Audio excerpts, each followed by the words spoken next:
Regresamos.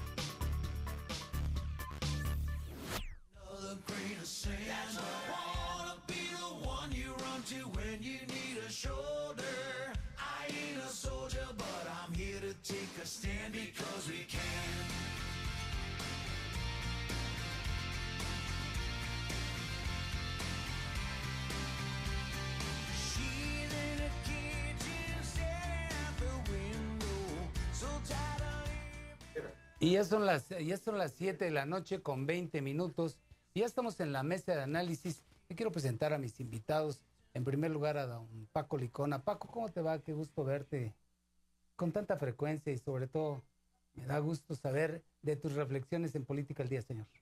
Pues es un gusto para nosotros poder estar en este programa tan escuchado y además el nivel que tiene este programa es un nivel de primera. No porque yo esté aquí, sino por lo que escucho que vienen otros panelistas. Fíjate que te quiero hacer la referencia y aquí está un testigo de calidad que es nuestro director editorial, que es el señor Luis Ramírez Vaqueiro. Hacerte el referente que, bueno, a veces la voz es la que sale y da la presentación informativa. Atrás hay un equipo de 30 agentes que hace posible las 24 horas estar en ese reloj continuo de noticias que tú lo conoces bien, que no para los 365 días del año. Mi querido Luis Ramírez Vaqueiro, ¿cómo te va? Te saludo de nueva cuenta. ¿Cómo te va, Edgar? Qué gusto saludarte a ti y al auditorio y agradecerle a don Francisco Licona, como siempre, la invitación, que haya aceptado venir aquí con nosotros. Sí, sobre todo en una semana tan intensa, tan fuerte, tan llena de matices como es la vida política nacional misma, Paco Licona, en esta semana ensombrecida por un nuevo choque allá de manifestantes en Acapulco, Guerrero, que da lugar pues, a una expresión policíaca fuerte y arroja un muerto y se crea otra vez una algarada importante y ahí se crea esa bifurcación, Paco. ¿Quién tiene la razón? ¿Si la policía que impone la autoridad o los maestros que persisten en incitar a la violencia, señor? Pues mira, yo creo que lo que está sucediendo en el país es un producto ya de cierta tibieza que había en la aplicación de la justicia en este país. Yo creo que cuando las cosas no se atacan de frente y en su momento, crea una serie de discordia, una hambre de justicia, y entonces resulta que en este caso ya los que están alborotando las situaciones son gente que clama justicia de la forma como la están buscando, pero también hay una responsabilidad de la autoridad misma de no haber aplicado las medidas en su momento. Todo me llama la atención, asuntos de seguridad nacional, Luis Vaquero, tú que conoces del tema, que yo recuerde no hay país del mundo, incluso los tercermundistas, que áreas estratégicas como es las zonas energéticas, los aeropuertos internacionales y algunas reservas que son de producción de uranio o mineras que están bajo resguardo federal, son violentadas e incluso son permitidas y toleradas. Estamos cayendo en un desgobierno si no actúa con prontitud la autoridad establecida. Bueno, el nivel de tolerancia de este gobierno no tenía precedente, hay que considerarlo así. Quizás el término falta de atención estaría mal el aplicarlo, porque habría que también ver el papel de las autoridades federales en el tema, cómo lo analizaron y quizás quisieron cambiar un poco el discurso de la agenda política de la guerra contra el crimen organizado, de la guerra en las calles, de la seguridad constante, para poder tratar de sacarlo del consciente colectivo. Quizás es por eso que te decía yo, su papel fue muy tolerante, ha sido muy permisible con las manifestaciones, con las expresiones, al punto tal que a veces ya rayan en el delito, y lo hemos visto aquí en Jalapa, lo hemos visto en el Distrito Federal. No es posible que por cualquier tipo de manifestación o expresión pues lleguen y quemen o arrojen una bomba molotov a un palacio, quemen la puerta de Palacio Nacional, violenten edificios privados, no haya un respeto por lo que marca la misma Constitución, que sería nuestra máxima ley y la que tendríamos todos los mexicanos que respetar y cuando menos saber, que yo dudo mucho que estos maestros en el estado de Guerrero, como lo hacen también algunos otros que se dicen maestros en el estado de Oaxaca, realmente la conozcan o la lleven en práctica, ¿no? Porque la verdad es que no es posible ser mexicano dentro de una norma, crecer dentro de una sociedad establecida con las leyes como están y salir a la calle y violentarlas impunemente, por la razón que sea, ¿eh? O sea, entendemos su malestar si es que no han sido atendidos por parte de las instancias de gobierno, pero no creo que la violencia sea la manera más adecuada para poder resolver los problemas. La violencia engendra violencia y el consecuente es pues que tengan o reciban como fueron desalojados de la costera Miguel Alemán, ¿no? Fíjate que el ciudadano de a pie, don Paco Licona, normalmente siempre se mantiene a la expectativa, no es el que a final de cuentas almacena en el subconsciente o en la plática familiar o en la protesta airada todos los desórdenes que se están dando. Hoy tan solo ves que se sucede tras la manifestación de ayer los resultados del Ángel de la Independencia que está grafiteado. Eso no puede ser, ¿no? ¿O será que ya nos volvimos viejos anacrónicos y no toleramos la libre expresión que a veces se pasa, como es el caso de los encapuchados, como es el caso de ahora que vino lo de la pretendida toma del aeropuerto? No iban con varillas, no iban con piedras, los maestros. Y tú dices, el maestro que le da clase a mis hijas. No me quiero poner de la ultraderecha ni como fascista, pero sí me llama muchísimo la atención ese margen tan amplio de tolerancia que tiene el tema. Mira, hay veces que vemos nada más lo superficial. Y nosotros hemos estado viendo cómo la policía, las fuerzas federales están enfrentando problemas en estos momentos. Pero la cuestión no es solamente en el contacto de la policía con los habitantes. Ajá. Está detrás el marco jurídico, el marco judicial, que ha dejado mucho que desear en este país. Estamos viendo nosotros que una persona, y el mismo ejército lo ha dicho en muchas ocasiones, ya no nos queremos meter porque detenemos a esta persona y a los 2-3 días lo sacan.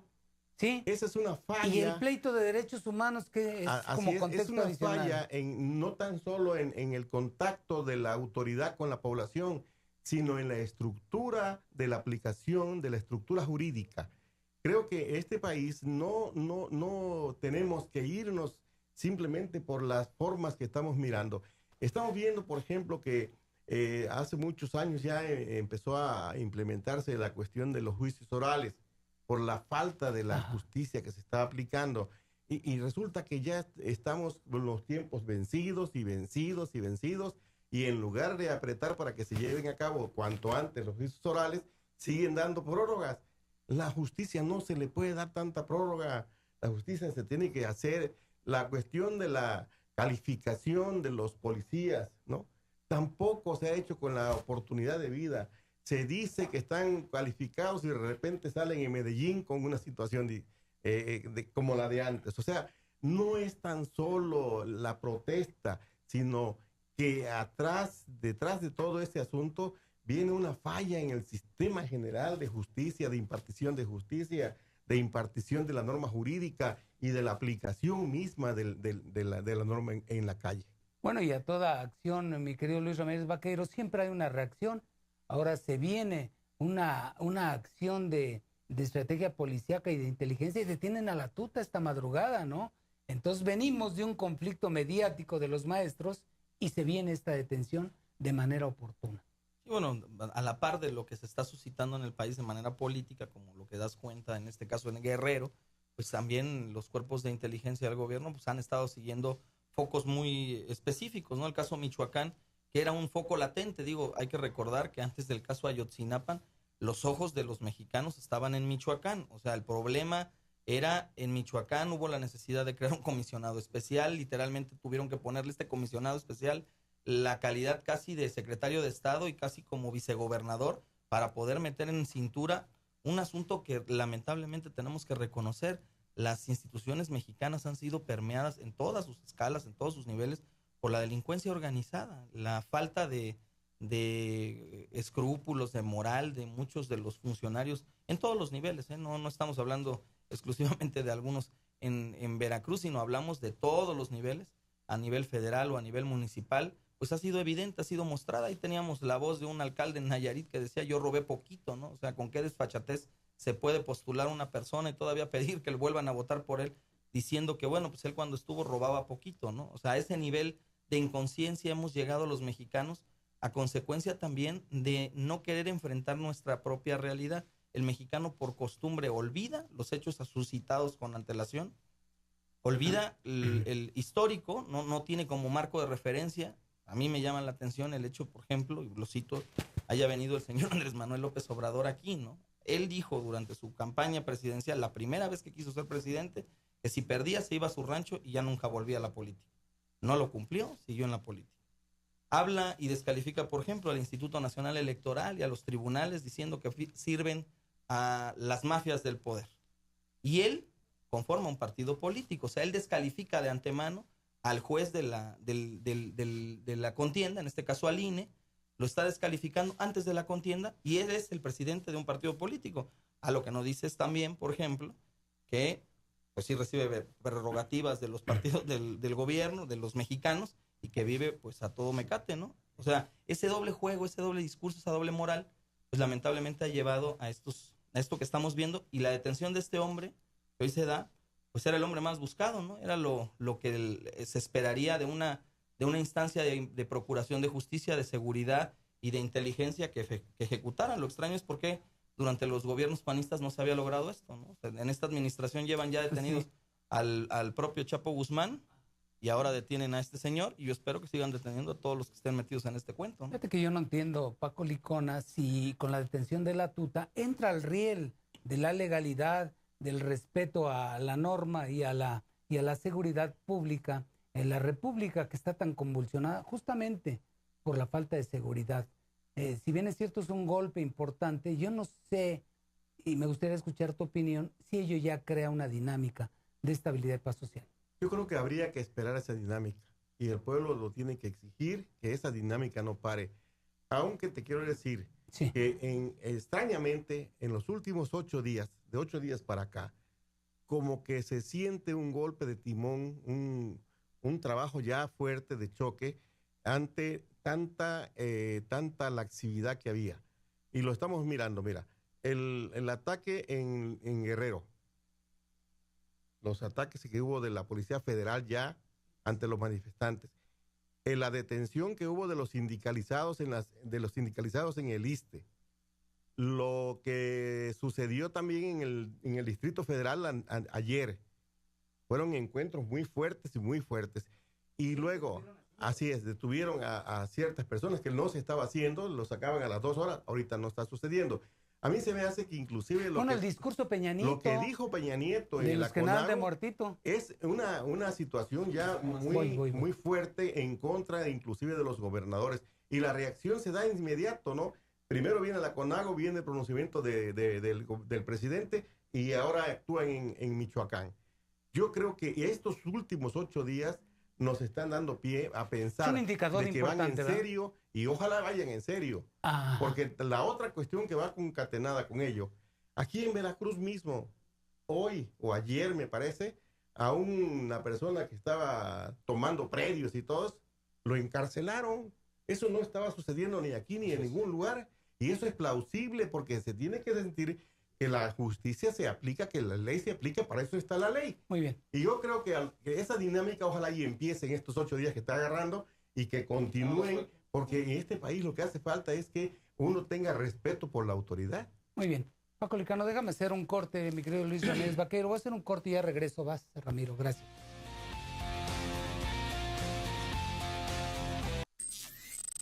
En contacto, más fuerte que nunca. Ahora de 6:50 AM a 9 AM por la máquina 97.7. En contacto, despiértate con nosotros. Entérate del tráfico, el clima y las noticias más relevantes del día con Ariadna Lezama. Experiencia y carisma dispuestas a informarle.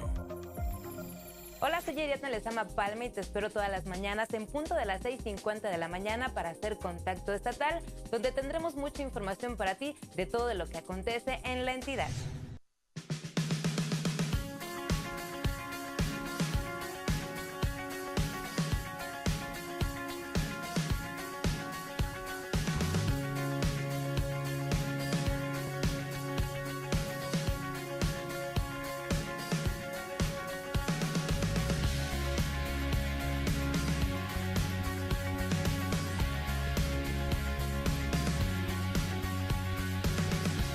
Un estado próspero cuida a su gente. Y hoy, Veracruz es el único estado con un atlas digitalizado de riesgo en sus 212 municipios.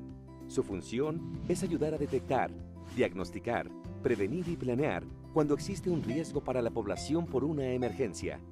Este atlas digitalizado está abierto para todos los veracruzanos y se actualiza en tiempo real.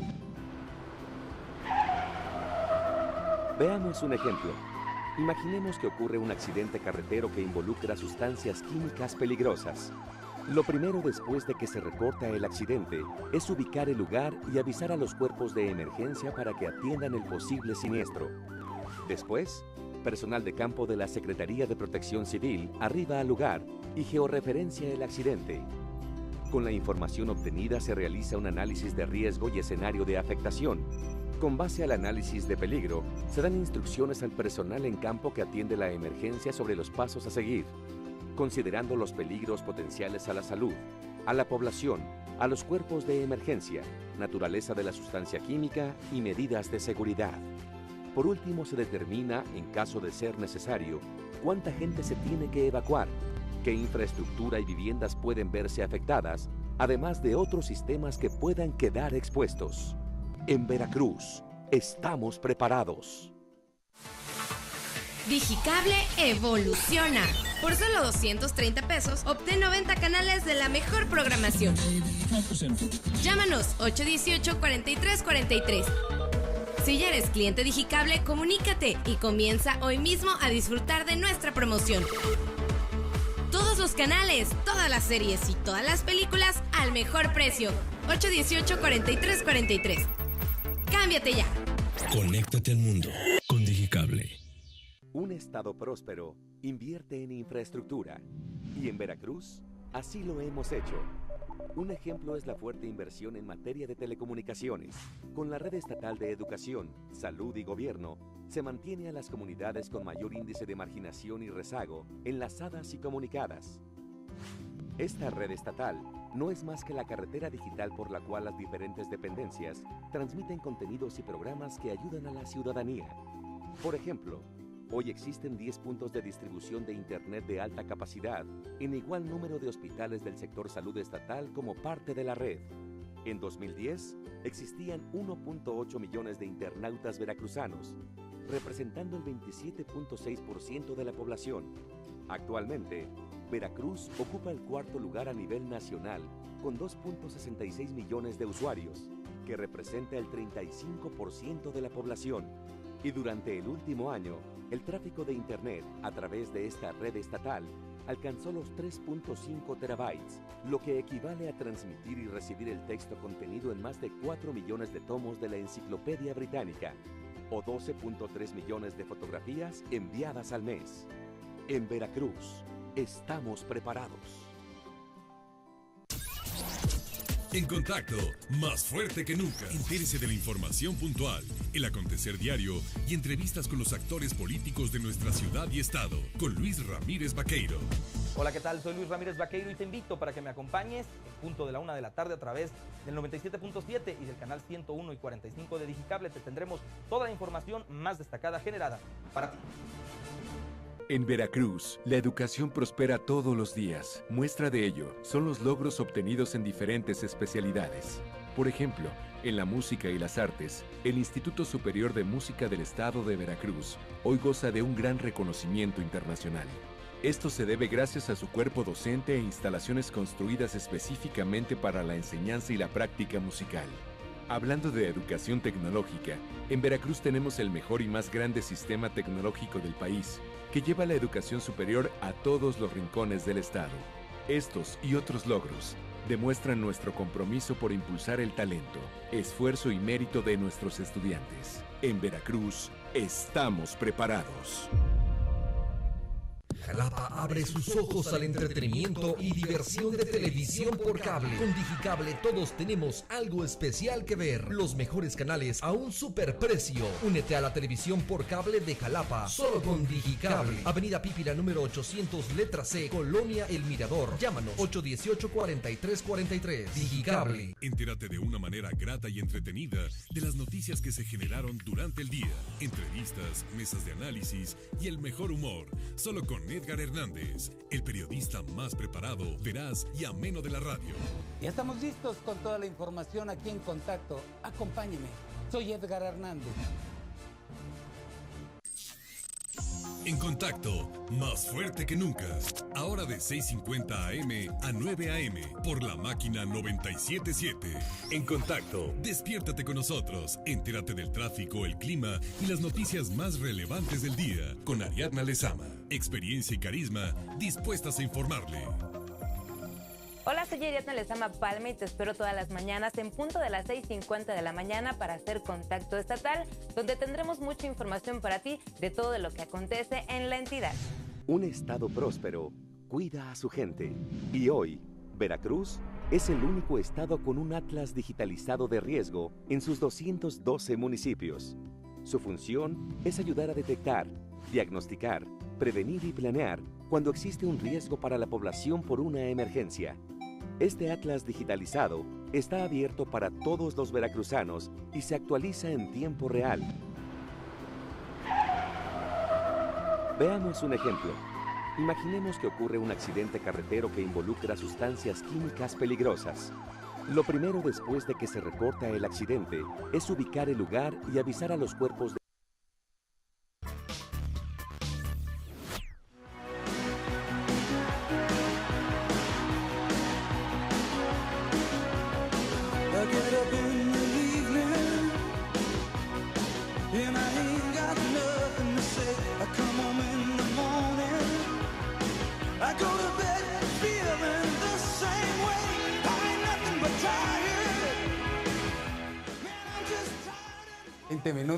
Faltan 20 minutos para las 8 de la noche. Estamos aquí en la mesa de análisis con dos queridos amigos míos. Luis Ramírez Vaqueiro es un hombre muy joven, pero es un periodista muy agudo. Y sobre todo, pues lleva aquí toda la conducción editorial de En Contacto y siempre me da gusto alternar con él.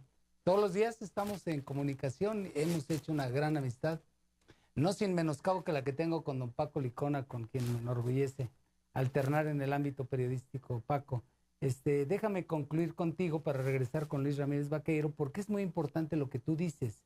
Que se tomen las riendas de un gobierno es gobernar. ¿Sí es? Que se tome el mando sin confundir la dureza y la represión con la mano firme es gobernar, ¿verdad? Y eso yo creo que está pretendiendo el gobierno de Peña Nieto, que ha visto momentos muy difíciles, señor.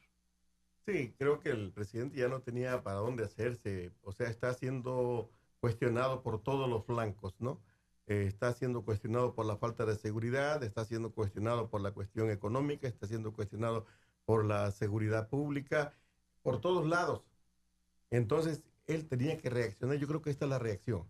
Sí, Esta es la reacción que está viendo, que la estamos mirando en 8 días, y que lo importante es que continúen por esa vía para que enderecen este país, cuando menos en alguna parte, ¿no? Porque las cosas no se van a componer en lo global, se tienen que componer una por una. Sí, y hablando de una por una, en paralelo se da el cambio de la salida de Murillo Karam, y en él viene de una expresión, Luis Ramírez Vaqueiro, muy desafortunada, ¿no? Cuando él, después de una larga charla con los papás de los 43 de Ayotzinapa, él manifiesta que ya está cansado, en una expresión alegórica de ya está cansado de oír tanta presión y que van para adelante, pero mira el tiempo, el cansancio lo mató.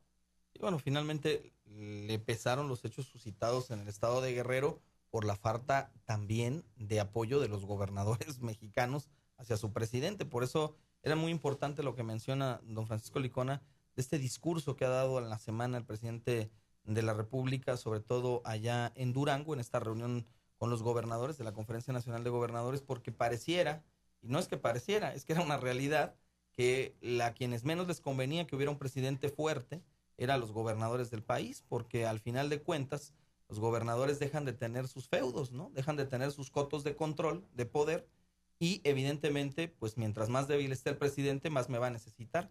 Claro está que el cambio de estrategia tiene que venir desde la cúpula, tiene que asumir pues el control del presidente, y les hace este exhorto. La salida de Murillo Karam es el desgaste natural a un hecho que se sale de control, y lo hemos dicho en esta mesa, se salió de control desde el principio. Debieron de haber obligado a las autoridades del estado de Guerrero a resolver el problema en el mismo instante en que se suscitaron los hechos.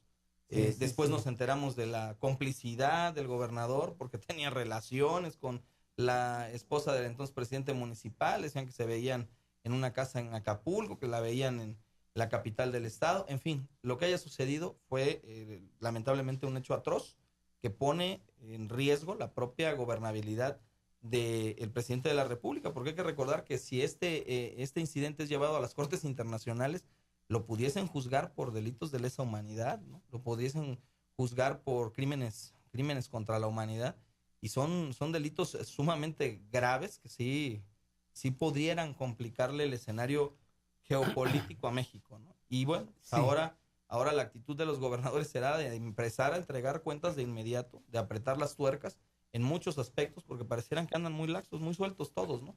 En todo el país. Francisco Licón es también presidente del Foro Plural de Economistas aquí en el estado de Veracruz, y muy a cuento el tema, porque pues estamos hablando de 7,000 millones de pesos que no se sabe dónde están o que están por comprobarse de parte de la Auditoría Superior de la Federación. ¿Qué primera reflexión se antoja de cara a un problema que hemos venido padeciendo los veracruzanos con las cuentas y la transparencia? Bueno, yo lo veo no como un hecho aislado en la cuestión del dictamen de la Auditoría Superior de la Federación.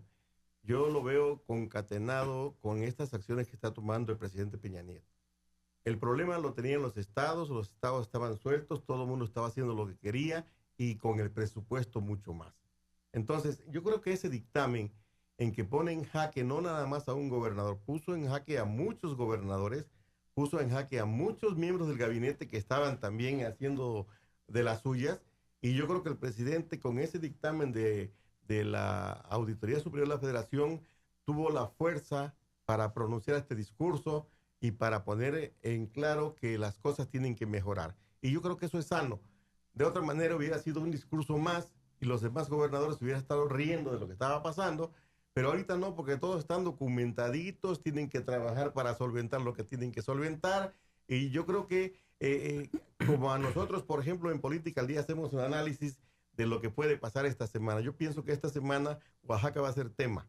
Oaxaca tiene un asunto que resolver desde el propio gobierno que ha permitido tanto, y Oaxaca está entorpeciendo la aplicación de la reforma educativa. Oaxaca está suelto, Oaxaca tiene muchos problemas y el gobernador tiene que actuar. Esta semana yo pienso que va a ser la semana de Oaxaca, la semana de enderezar cosas en Oaxaca, y ahí nos vamos a dar cuenta si efectivamente las palabras que dio el presidente ahora en Durango tengan esa aplicación ya para que los demás también se apliquen. Y en la cuestión de la economía, yo pienso que muchas personas han visto cómo en los últimos 10 años han llegado a gobernar este estado personas que no tienen perfil, personas que no tienen la capacidad ni la probidad necesaria. Manejar unas finanzas del estado no es fácil como manejar las finanzas de un negocio pequeño. Lo que estamos viendo es que ha habido errores, no errores fáciles, han sido errores que las personas que tienen años trabajando en finanzas, por ejemplo, fueron despedidos, y los que llegaron desde hace 10 años para acá, pues no han tenido la experiencia necesaria para llevar esas riendas de las finanzas, y han hecho mucho desorden, lo hemos visto, por ejemplo, en cada dependencia hay una unidad administrativa que han puesto en los últimos 10 años al que se les ha pegado la gana, o sea, ha puesto personas que no tienen nada que ver con la cuestión económica, con la cuestión administrativa, y ahí están los resultados, ¿no? Yo siempre he pensado que trabajar en el gobierno del estado es trabajar en las grandes ligas, no es una cosa sencilla, no es una cosa como para ir a divertirse un rato y a ver qué me llevo, ¿no? Yo creo que es una cosa que debe llevar un orden, una secuencia, es una cosa de proceso, y creo que ahí están los resultados, ¿no? Muy bien.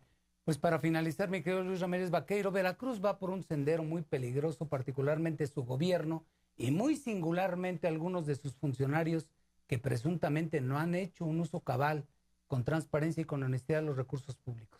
Lamentablemente, bueno, pues hemos ido dando cuenta, nos hemos ido enterando de las observaciones de la Auditoría Superior de la Federación, a pesar de de las declaraciones de algunos actores políticos en el sentido de que hay que esperar a que se termine de dar la solventación, pero aquí no es el dar la solventación, aquí la pregunta es, se supone que al frente de las instituciones y el manejo del recurso público hay gente con capacidad profesional para poderlo ejercer. La pregunta es, ¿qué pusieron acaso, con todo respeto para un carpintero, un maestro albañil, a alguien a tomar la contabilidad, a llevarlas? O sea, no es posible que te observen 7,000 millones de pesos de una cuenta pública.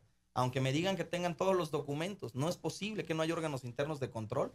Aquí está una persona como el maestro Licona que le sabe a este tema, y yo te puedo garantizar que el que es responsable de una contraloría debiese de sentirse avergonzado, tener muchísima pena profesional y de cualquier tipo por tener observaciones de esa naturaleza. Sí. Debiese existir pues una revisión pulcra. Se supone que para eso están los órganos internos de control, para alertar a quien está al frente de la administración y decirle, señor, pasa que el recurso que se va a destinar para esto se está empleando mal, lo están enviando a tal partida, o se está aplicando en otro programa que no es. Okay. Entonces, muy bien.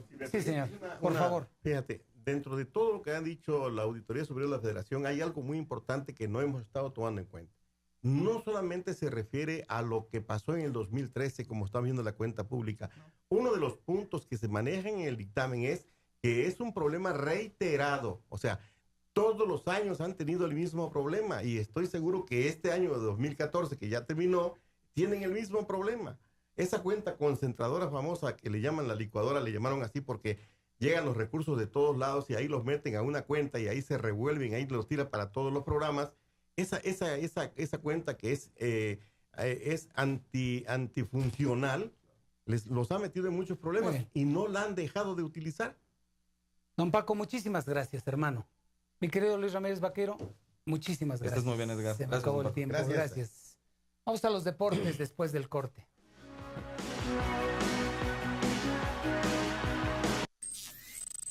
En contacto, más